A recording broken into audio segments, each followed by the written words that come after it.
through a series of misinterpreted accounts of events, I've now been seen as a symbol of something I detest. A racist woman basher. What specifically are you sorry for? Well, I mean, we were fighting each other. We were physically fighting each other. I apologise for the people who travelled far and wide to come here. I know this is very frustrating. What did you mean when you just said boys will be boys? Shit happens, man. Are you worried that this boat is sinking?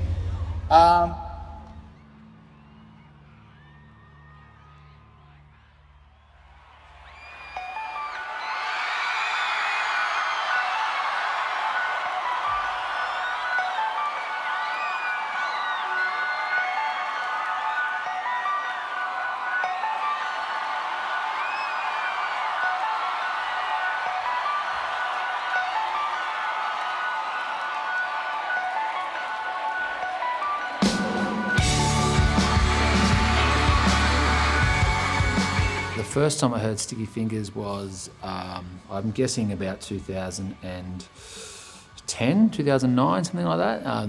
They had the majority of the band at that stage working for me at a pub I used to own, the Annandale Hotel. I got given the album Caress Your Soul and Land of Pleasure, and I remember listening to them and just loving it. I just hadn't heard anything quite like it. It was a real sunny day, we were chilling in the land at the Camperdown Park, nobody had a frown. My first memory of Sticky Fingers, I was at my friend's house and her little sister, she brought up the Australia Street video clip on YouTube.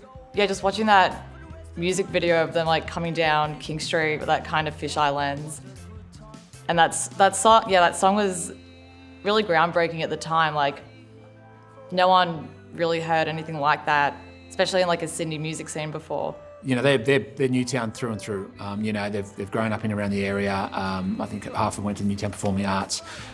They've been incredible supporters of the local music scene. That was one of the things about them, even at the Annandale, like it was like they forced themselves into having a gig.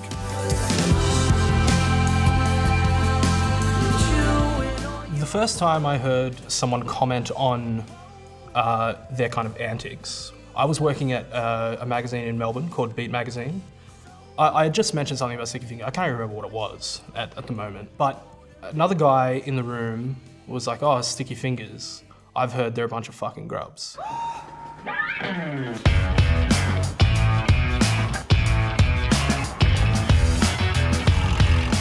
They were always a bad boy band, I guess you could say. Like, it was part of their persona. Hard drinking, hard drug taking, partying, you know, reckless. And that really hadn't changed for a very long time. They had done that since the start. That's what the whole band was kind of like celebrated as being by all sections of music industry and media. Ready, Scissor, we're the best! Hey boys! How you feeling?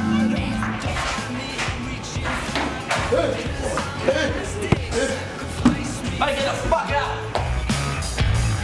out! So when it turned viciously.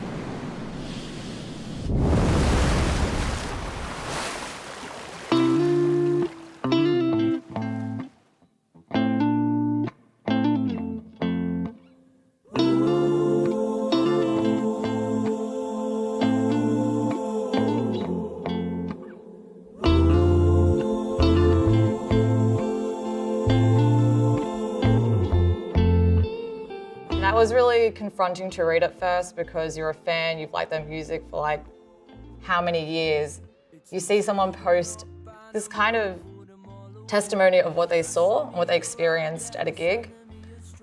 And that raised a lot of alarm bells for myself and definitely like a lot of my friends and I think a lot of their fans as well. I remember hearing that she felt very unsafe, and like when I hear that, you know, like going to gigs myself and being a woman, like it brings to mind other incidents, and I tend to believe completely what she said and tend to trust. Like if she said she was really scared, she probably was. My friend was the owner of that pub at the time and running it.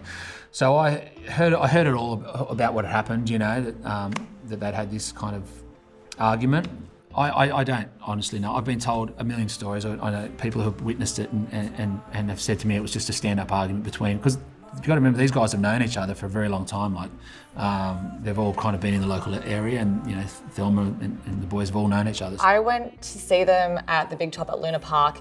I had this group of guys behind me who must have been like in their early 20s. Like they weren't kids, they were like grown men. And then they started chanting "fuck Thelma Plum" like over and over and over again.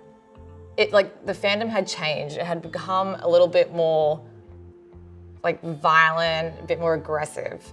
The statement after that, a few days after, was Paige Moore, right? Why wasn't her statement given the same prominence Thelma Plum's was?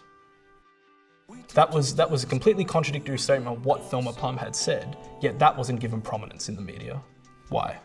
Because it doesn't fit the narrative of Dylan being a racist or misogynist or an abuser. When you see the levels of what people were accusing him of, it was just like, that's when it got crazy, I guess.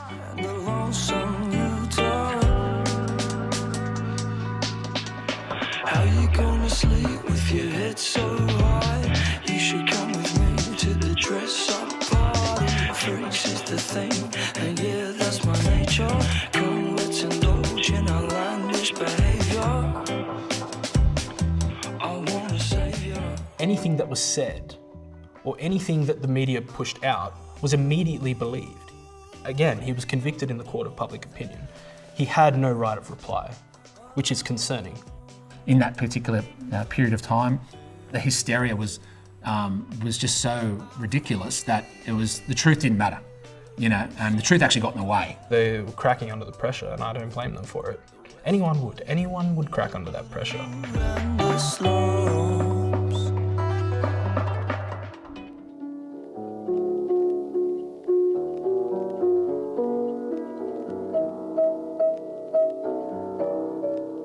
Last time you had me as drunk as off my face. Wanted to give you a piece of the sky for you. You put all these factors together, all the controversies, and they kind of start adding up, or it's hard to still say you want to listen to their music after reading all these things, but you don't really want to question if it's reliable or not. Because I feel like questioning that kind of material makes you look like a shit person, just personally.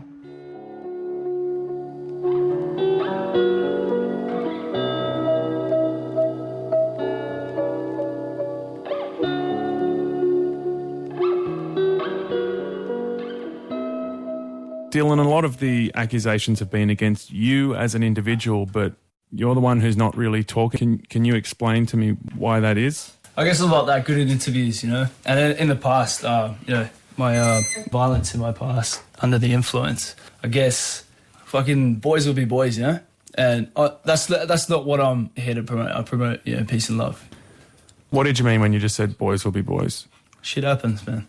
Shit happens sounds like you don't really care. It's not easy doing this, but there's also, conditions that he's got too, which, it's very hard. It's very hard to go in and just probe in and say, this, because there's a lot that we don't understand too, generally about mental health and ability to respond in situations where it's really quite tough. Let's go to that point about mental health. Dylan, you publicly revealed that you'd been diagnosed with bipolar schizophrenia and that you'd struggled to deal with that. How hard has that struggle been? I'd rather not talk about it, mate. That's more personal stuff that I've had to deal with over the, few years, so. Okay. Yeah. At one point, I am on the side of the interviewer, and then I just see it as this blazing attack on someone who's suffering these major mental illnesses, and I see it as a bit unbalanced and unfair. And then at the same time, you hear like boys will be boys and shit happens, which is a bit of a letdown. That Triple J hack interview was one of the more disgusting things I've heard on commercial radio. Considering the band going on hiatus and, Dylan being quite upfront about his mental health problems. Like, Triple J parade themselves around as being this, we care about youth mental health. Yet you get a person on there and probe them about their mental health problems, severe mental health problems. It didn't feel like he was taking it seriously. Like it felt like it was just all a bit of a an inconvenience for him to be there, and Yeah, I sort of interpreted that as being from a place of being quite uncomfortable rather than not caring, but that's just my take. But what happened after that? Dylan Frost, boys will be boys. It's pathetic. It's so pathetic. There are so many examples and instances nowadays of people, celebrities who've said something wrong, done something wrong, being cancelled, I guess, because it's just so easy with social media for things to snowball and for things to become oversimplified and all of that. Cancelling them, I think it was necessary because I think people needed a bit more time to mull things over. It was either you like sticky fingers and you must be an abuser, or you hate sticky fingers and you're a morally good person.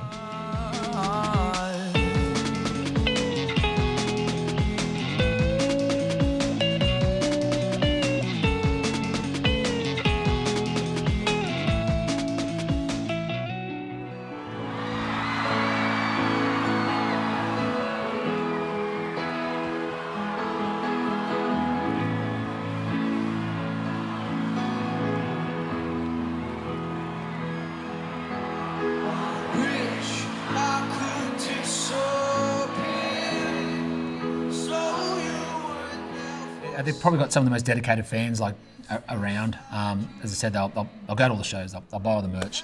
They hang on every word, of their social media. And when they went out their own without that radio support, I think that kind of loyalty really shone through, and that's something very few bands are able to achieve.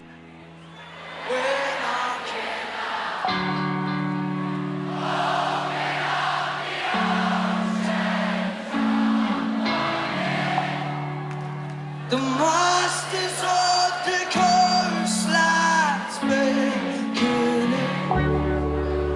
I follow my only life and sink or swim through the everlasting roads with you. I mean, I loved hearing them back on Triple J. They admitted it well, they got nostalgic about it, The kind of response to this whole thing was so transparent at the end, where you saw under, how they do this hottest 100 countdown, they put all these songs up, and you see all these comments underneath it being like, play fucking Sticky Fingers, where the hell is Sticky Fingers? So the band still meant something to Triple J's audience. I think that was kind of it's like freaking like Phoenix rising out of their ashes, and they just like came back on, and people loved it, and people voted for it, so. They've had a really good period in the last, I'd say 6 to 12 months of maybe accepting of some of the mistakes they've made in the past, and reached out to some of those parties who have been affected. I think they're definitely taking steps in the right direction. The bushfire appeal, stuff like that's like absolutely fantastic to see. And hopefully people will see that as like a sign that they're really trying. Yeah, so I mean, I think it's great that they're doing all of those things, but it doesn't really necessarily change my opinion of them. There's quite a bad taste in my mouth, for instance, after that incident. It's kind of the thing of, can you separate the artist from the art? I think I can. A lot of people can't. One of my friends, I remember she said, like, are we still discussing the morality of listening to Sticky Fingers? But a lot of the fans, their minds have been made up. And it's really hard to sway people once they think they know what they know. Broken bones grow old. Look back, let go. The best around are left unfound. Up in my mind, you made me shine.